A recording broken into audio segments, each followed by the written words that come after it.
தலைமையிலான பாஜகவுடன் நேரடியாகவோ மறைமுகமாகவோ கூட்டணி இல்லை என்று தவேக தலைவர் விஜய் தெரிவித்துள்ளார். சென்னை அடுத்த பனையூரில் உள்ள கட்சி அலுவலகத்தில் தவேக செயற்குழு கூட்டம் நடைபெற்றது. அதில் பேசிய தவேக தலைவர் விஜய், சுயநல லாபத்திற்காக பாஜகவுடன் கூட்டணி அமைக்க தவேக ஒன்றும் திமுகவோ அதிமுகவோ இல்லை என்று தெரிவித்தார். திமுக பாஜகவுடன் என்றும் கூட்டணி அமைக்கப் போவதில்லை என்றும் விஜய் தெரிவித்தார். பாஜகவின் விஷமத்தனமான அரசியல் தமிழ்நாட்டில் ஒருபோதும் இடப்படாது என தெரிவித்த தவேக தலைவர் விஜய், பெரியார், அண்ணா போன்ற தலைவர்களை அவதூறு பேசி அரசியல் செய்தால் அது தமிழ்நாட்டில் எடுபடாது என்றார். தமிழக வெற்றிக் கழகம் தலைமையிலேயே கூட்டணி அமைக்கப்படும் என்றும் விஜய் தெரிவித்தார்.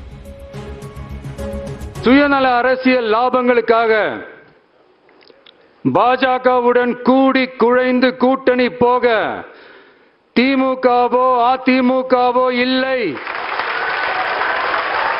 நம் தமிழக வெற்றிக் கழகம் கொள்கை எதிரிகள் மற்றும் பிளவுவாத சக்திகளுடன் என்றைக்கும் நேரடியாகவோ மறைமுகமாகவோ கூட்டணி இல்லை என்பதில் தமிழக வெற்றிக் கழகம் மிக உறுதியாக இருக்கிறது. மேலும் மக்களின் வாழ்வாதாரத்தை பாதிக்கும் பரந்தூர் விமான நிலையம் தேவையா என கேள்வி எழுப்பிய விஜய், பரந்தூரில் உள்ள 1005 குடும்பங்கள் என்றால் அரசுக்கு எளிதாக போய்விட்டதா என்றும் தெரிவித்தார்.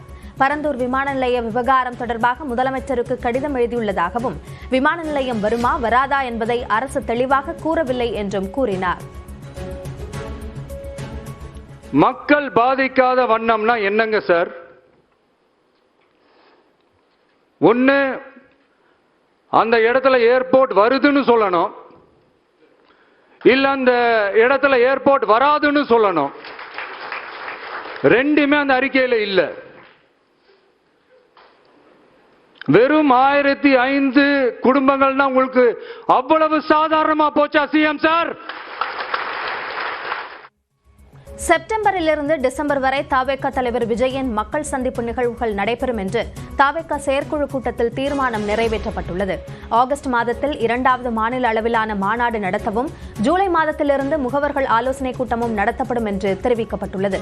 அதனைத் தொடர்ந்து 5 மண்டல மாநாடு மற்றும் மாவட்ட அளவிலான 120 மாநாடுகளை நடத்துவது உள்ளிட்ட 20 தீர்மானங்கள் நிறைவேற்றப்பட்டுள்ளன.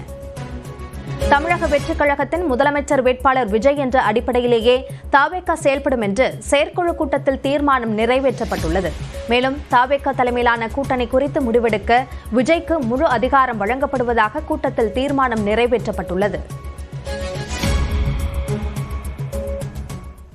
2026 சட்டமன்ற தேர்தலில் தவேக முதலமைச்சர் வேட்பாளராக விஜயை முன்னிறுத்தி தேர்தல் களம் காண வேண்டும் என கட்சியின் பெண் நிர்வாகி கேட்டுக் கொண்டார்.